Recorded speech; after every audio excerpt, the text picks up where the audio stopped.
Let me just make sure.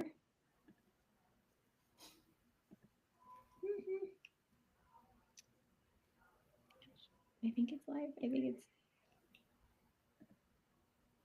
all right. Let's do this thing. So, we are live today here to talk about navigating change during transition, hard seasons, and really how to continue to build our fire and our resiliency no matter what.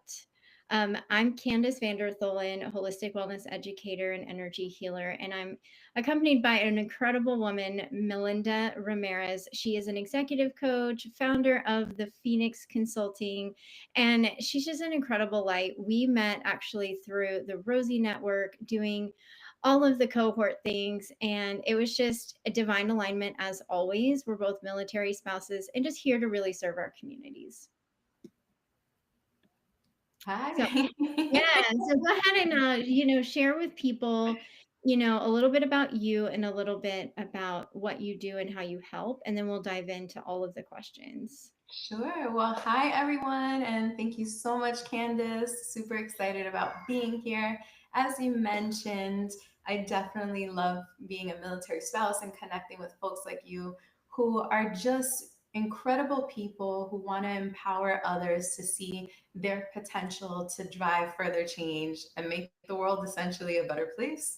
It is a very Miss America pageant answer. But it's all about with all the hardships and tough times that folks are experiencing, how can we just help them live a little bit better, stronger, so that way they can definitely support themselves and better serve others. And that's really my passion and purpose in life. Yeah, and I feel that both of us understand and recognize the journey in which we've had to live in order to be in this state of being. It's not like that we magically woke up and we're like, world peace. Yes, let's hand me the tiara. It's more that we recognize that we have been on this journey and we're here to help support the next evolution of those leaders, of those change makers, because we do understand that once you have that resiliency, truly anything is possible. And that kind of leads me into my first question for you. Like, being a military spouse, how has that really almost cultivated the way that you approach leadership or resiliency, change, all of the things? Wow, such a great question. Military spouse life definitely has made me a better leader because I realize it's not just about strategy regarding leadership. It's about creating awareness within, knowing what my strengths, what are my areas of growth, how do I best set myself up as successful as possible to not just only lead in the workplace, but lead at home and lead in my community. So that one is making sure that I'm filling my cup, knowing what my strengths, how can I best serve myself to give to others was one. Mm-hmm. Two, it's about adaptability, right? With all the constant changes, my husband's special operations, things can change in a couple of hours. So being adaptable, being flexible, those are muscles that definitely has increased my leadership. Most important, resilience. I hated the word because I always felt like resilience meant constant battle after battle. But instead of the bounce back, I realized it's the ability to rewire your brain to think differently and come back stronger. And being a military spouse just put that all together and sharpened my leadership skills. Yeah, especially with so much change. And I think it's the hurry and wait and like being able to know, like, okay, we're 3 months out, but that really means like we have a week. Tomorrow. Tomorrow. And I think that as leaders in our communities, again, we understand that it's not just all the sunshine. It is those harder moments. But I love that you mentioned that you didn't like the word resilience because you're Mhm. like, oh, that means I'm inviting hardship and that means I'm inviting this challenge. But I think that we've been able to transform that word into understanding that it is our resilience that has kept us grounded in all of the change that we have to go through and all of the last minute changes as a whole. And, we're in this time period where we're seeing a massive amount of change and it's coming at a rapid pace. It's something that we're not prepared for. We've seen so much loss. And it's like, what would be your advice to leaders in this moment as we're trying to navigate all the uncertainty from the perspective of being a leader, trying to lead others, and then Right. also just from the state of self? Hmm. That's a great question because it is life is lifing, right? There's so much going on socially, economically, and politically that it's very hard to stay grounded into who we are to help Mhm. others. So I would say when we can't focus on the external, focus on the internal. That Right. locus of change Yeah. starts from within. What Yeah. can I control? And that's my mindset, how I react to certain information. So I always say, stay grounded with your ABCs, your affect, behavior, cognition. Your affect is thinking about your feelings. What am I feeling right now? Uncertainty for me brings worry, brings fear, brings anxiety, because Mhm. especially as a military spouse, when Oh my my husband's away, there's so many thoughts that come in my mind that can just take over. Same thing with uncertainty in the workplace. So it's always saying, let's recognize it, right? There's no shame in pushing it back. It's let's recognize it, let's label it. I like to say, let's name it and tame it. Once we can God. write down what we're experiencing it, then we can focus on the behavior. What is this driving me to act like? Am I now starting to get frustrated? Am I lashing out? Am I withdrawing? Right? Writing those down, acknowledging it. And then the cognition, what are the thoughts that are coming up?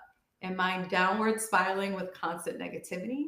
Or can I just change with one thought and focus today, one small step, look inward, this is what I'm going to do. So I always say, externally, we can't control, internally starts with our ABCs. I agree. And to piggyback off of that, I think it's, from the energy place, it is, the energy that we put into our world is really important. And we filter in, and this kind of was a topic we were going to talk about in a minute, but I'll just bring it up now. It's like when we filter all these things in, it can really disrupt our energy flow. And it's really easy to get out of those go tos that you're talking about having awareness. In when you said, like, am I retreating? Am I, Mhm. isolating? We do that so naturally nowadays that it's like almost our comfort zone. And I Right. think we're relearning how to have those conversations instead of, just going away. But that leads me to say, like, one way that we can really hold our energy and hold our grounding and be able to be inward is by paying attention to the things that we're taking in, those things that we're digesting. So whether it's social media or the news or podcast, even music can really change the way that we show up in our everyday. And like for me, I always play like some kind of music while I'm working just so it'll keep me like focused. Um, Sometimes it's got words, sometimes it does not. But the biggest thing is being able to proactively set our environment up for that successful outcome, and giving ourselves grace whenever we don't have that full alignment day. Like, there is no Right. perfection in showing up Absolutely. in our everyday life. It's just more about doing your best each and every moment. And with that, as leaders in this day and age, what do you think will be the biggest skill set that we're going to need to develop going forward? Ooh, that's a power punch question. Yeah. So I would say two things. Mindset is Hmm. going to be key, emotional intelligence following that. The reason why I Okay. say that, because you said the diet, it's not just what we're consuming food wise, it's Hmm. also the mind diet. What information is coming in? It can be very overwhelming when we hear other stories, uncertainty on the news, being mindful of that and how that's impacting you. So I would say being mindful with a mindset is saying, okay, where am I at? Is this helping me or is this hindering me? Am I able to do this on my own? Who are my support systems? And that's really the core of emotional intelligence. Step one is self awareness. What am I Hmm. going through? What emotions am I facing? And it's okay. Emotions are data, right? There's Yeah. not, that's such good information because we can take that data and now process it to our prefrontal cortex, which is executive functioning. And that's what all rewiring the brain is let's utilize it, let's course correct, right? Then step two is self-regulation. That's course correcting. Now, what is it making me feel like from an energy standpoint? How is it impacting my nervous system? If I'm on high tempo, high stress, I have to deregulate. I Right. have to now stay calm, grounded with music, right? Going outdoors. Those are things to deregulate. Then you start focusing on social awareness. What are the cues in reading the room? Those around you? What stressors are impacting your team? Yeah. Let's start acknowledging that, being transparent, tackling those. And then lastly is relationship management. Everyone has a different communication style, work style, love language. Meeting them where they're at, being Mhm. intentional with one on ones can definitely help transform leadership in and out the workplace. Yeah, and I wanna hit on one-on-ones. This was not in our, like, line, but as someone who has gone through or provided several in my career, Mhm. what do you think the biggest shift is going forward for those one-on-ones? Because I'm thinking in my mind, I'm like, we're going through so much change. There's so much loss within Mhm. the workplace, and people can feel almost uncomfortable to be that person that like wasn't let go of, and Right. there's guilt and shame. And so, how can we learn how to support the people that are still in their positions, and then we can knock into like how to support those that have been let go. But in those one-on-ones, what do you think the conversation shifts will be that we need to Mm. incorporate? That's so great. I think first and foremost is coming from a place of care. I care about you as a person. The one on one isn't just talking about progress, it's talking about you. And I Hmm. always like to ask the question, how can I best support you? And Hmm. with the individuals I coach, I tell them, ask them that because you may come in and think, I can best support this person this way. And that's what they may not Hmm. need. So asking them and let them tell you, create a space where they're allowed to do that, but Hmm. keep in mind that everybody gets information different. Some people might want, hey, I want data. I want you to tell me what next steps, what's the process, what's the logic behind this. They need that information for comfort. Some Right. people might need bottom line. Hey, this transition is happening. We're going to do this by this date. This is how it's going to impact you. And that information is key for them to get it directly. Right. Some may need inspiration and motivation. Hey, I know that it's tough times right now. We need you, to bring out your best, your energy, because you light up the room. You can think forward, help us strategically plan. That might reinvigorate them. Or that person may need care. Just how are you? How's your family? Talk to me first as a human before we go into process and procedures. Right, right. Absolutely. Yeah. And then, as far as those that have undergone, the loss of a job in Mhm. this time, and or the loss of resources, that's a big one hitting a lot of the clients that I'm working with who have these contracting jobs, and like some of their funding comes from those Right. contracts. And it's like, how do we, without negating or minimizing what they're experiencing, how can we support them and even show that support? I mean, I think you're someone who's going through that right now, actually. So it's Absolutely. like, how can we best support those that we know that are going through this? Yes, that's such a good point. And personally, I even lost several contracts just because Mhm. of things that happened. And it's hard to bounce back and look at resources. And I want everybody listening to realize resources can be people, it can Mhm. be connecting them with folks. Resources can be your time, it could be your energy, right? It doesn't always need to be money, it doesn't need to always be a program, although those are always nice. Right, right. But just realizing what's within your power. Sometimes it's kindness, sometimes it's just a listening ear, sometimes it's an introduction to someone else, sometimes it's just sharing that someone's looking for work and utilizing your platform to help someone Mhm. else. So when we think about resources, I want everybody listening to think about what do you have that you can use to support others, work with what you have. Yeah, yeah, and not adding so much pressure to it, just being like, because I think that that is that awkward Mhm, conversation that can happen where it's like, oh, it's not my experience, so I mhm, don't know how to support you. But you just said it. It's like sometimes it's just about listening and about being that agent of change in that regard, where we can offer just a listening ear or even get creative. It's like for me, I'm always listening or paying attention when I see different posts, especially on mhm. platforms like LinkedIn, where that is very active with job offerings and Right, or somebody else looking for something. And it's like we can utilize our network in that way to build community and absolutely. support.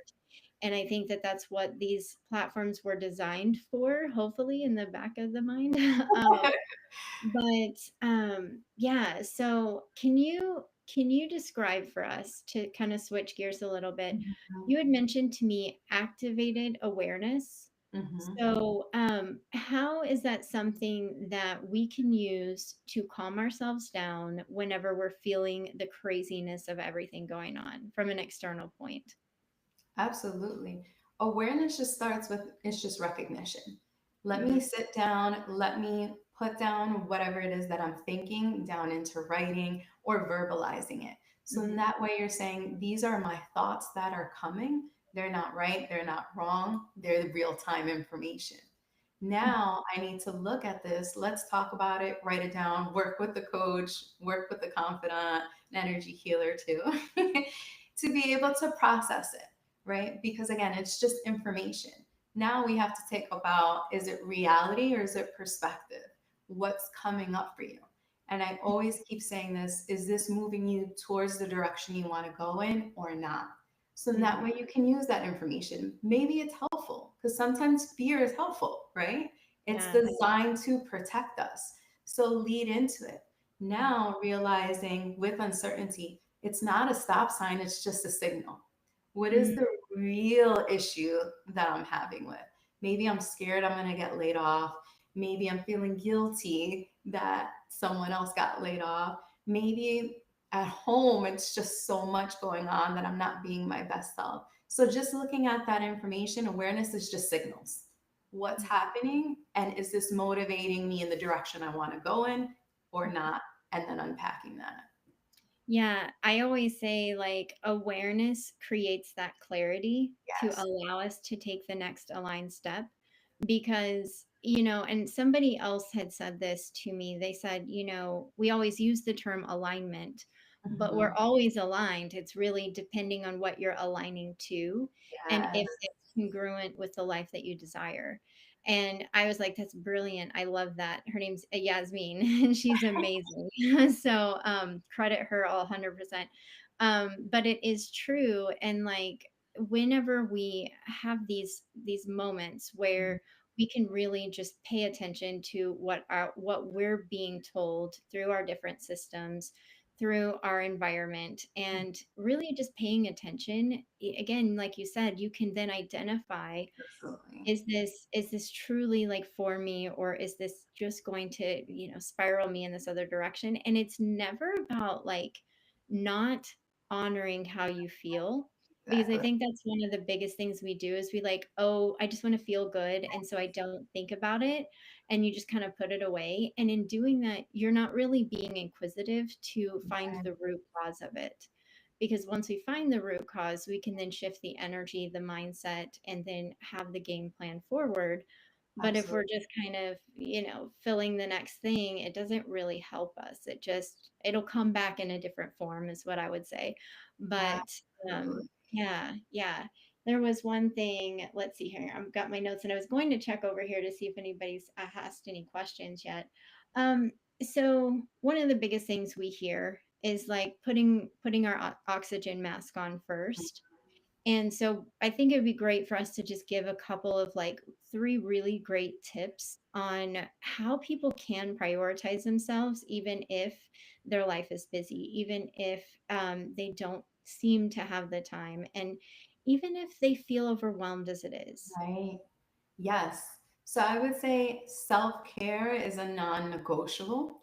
And I Mm-hmm. say that with all my love, as especially as a mom, as a businesswoman. woman. I'm like, who has time for self-care? And it's Yeah. like, well, if you keep putting yourself in the bottom, you're never going to be at your best to give the, filling your cup to pour to others. So I would say work it with what you have. Start small with just even breathing techniques, box breathing. Breathe, Mhm. inhale 4 times, exhale 4 times, inhale 4 times, exhale. Mhm. That just helps regulate yourself. Mhm. Pausing, 6-second pause. Neuroscience shows it allows you to regulate your nervous system and the way that you respond. So you're not responding implicitly, you're taking time to process. I would Right. say scheduling time on your calendar, even if it's 15 minutes to disconnect, go Mhm. outside, breathe. Anything that you can do to have movement is going to be key to deregulating and bringing down cortisol levels. Mhm. Movement is so important. Yeah, I wanna piggyback on that because I had a ton of clients who come to me and they're like, I cannot meditate. I cannot Mhm. sit still for, even 5 minutes without my brain just going crazy." And I'd like to offer them, in the beginning of meditation, movement is much, almost much deeper for you because it allows the body to physically, kind of think about it like detox the energy, but Yeah. it's like really allowing the body to start settling into the practice first, because you start with your sensory awareness and like being out in your environment, and that in itself is meditation. Yes. We always think of meditation as this stationary, I have to Mhm. be completely still. And when you're not used to it, it doesn't, it's not that it doesn't benefit you. You can do that and see the benefits eventually. But if you want to really kind of jumpstart it, it's just start with that movement meditation where instead of listening to something, you're just really paying attention to your environment, being out in nature if you're able to, or even just sitting in a park for a few minutes and just watching all that's going around you. Yes. It will bring you to that grounded state because you're, again, allowing the body to not process, Mhm. um, and just allowing it to be. Another way of breathing too is that bilateral breathing where you're just like one nose and the other. I'm not going to demonstrate it, but because it looks super funny, but it works because it activates both sides of the brain. And Yes. so it can actually bring a lot of clarity. It can also give you energy. So having those little tools, and these are things that you can do in like a matter of minutes. Like you can make it as long as you want, but we can do these things in like 5 minutes of time if we just allow ourselves that space. Absolutely. um I think we've done a really good job of just kind of giving people some good nuggets. And, the point of me having these conversations is that it all started because I was meeting up with people on LinkedIn and I was like, you have an incredible gift. You have an incredible story. I want to share this with others so that they can see this and that they can know that A, we're all dealing with different things, Yes. but B, we have solutions. We have people that we can go to, because that was the biggest shift that happened for me, is that I started working with someone to help Absolutely. support me. And it's like, as practitioners, as coaches, we're not alone in this. Like, we have Yes. mentors, we have people that we look up to that help us. And those investments are so worth it because it's truly Absolutely. what like moves the needle forward, because you're no longer like forcing yourself to do these things. You're actually getting into that flow and that alignment. And you don't have to do it all on your own because like people have already been there to do it. um, Yes. It's always so good to have that perspective too, because you had mentioned at one point with awareness, it is good to unpack that, but sometimes we may not see our own blind spots. So mhm, having a coach, having an energy healer, someone who can help pinpoint some of those things that you may not see, ask about feedback, maybe saying, this is how you're perceiving it, how are others? And I yeah, think that's so vital with awareness is being able to have that other perspective to be like, mhm, I didn't even think about that, or I didn't even mhm. know this was happening. Yeah, and it's like I like to say my superpower are seeing the patterns and cycles, because Yeah. it's really easy for me to hear and listen and be like, "Oh, so this same pattern is showing up at home, in your relationships, at your work." And it's like because you're not paying attention to it, because you're not seeing it. Yes. And it's just a different way of being able to have that awareness so that you can be like, okay, now why do I do this? And then you go from there. But Yeah, this has been amazing. I love, we are actually excited to share Yes, that we started this women entrepreneur group. you did. Um, so we are just starting it. It is coming together. And if any women entrepreneurs would like support and accountability and just networking, that's the whole point of this group, is to Absolutely. come together to support one another's, because again, we don't need to do this alone. We're not here to sell or pitch anything. We're literally Right. just here to come together and support one another because we are going through so much change. And so if you're Absolutely. interested, you can reach out to either one of us and we'll get you all the Yes. information. Well, But welcome. thank you so much for your time. And thank you, everyone who came on to listen. We are just here to support you and your journey. Is there anything else you want to say, Melinda? I would just say own who you are and the journey that you're in. Start with where you're at, take it step by step, little by little to where you want to go. Everything that you've been through, the fires or the challenges, have definitely given you the potential to forge you into being stronger, better, to lead at home, at work, and at the workplace. And change just starts with you. It Yeah. can be very overwhelming. Honor that, hold that energy, and then be able to move forward with it. So, thank you so much for having me on here. It's been such a pleasure. And for everyone listening, thank you so much. Yeah, and we'll make sure that if anyone's interested to work with you, that they can get a hold of you and have that information. So I'll make sure to link it in all the places. But again, we hope that you guys have a really great rest of the day and just know that you're not alone. That's So good. Thank bye, you. everyone. Bye. Adios. Well, maybe we might be able to leave. Yay! Yay! I have no idea what it did, but it did it.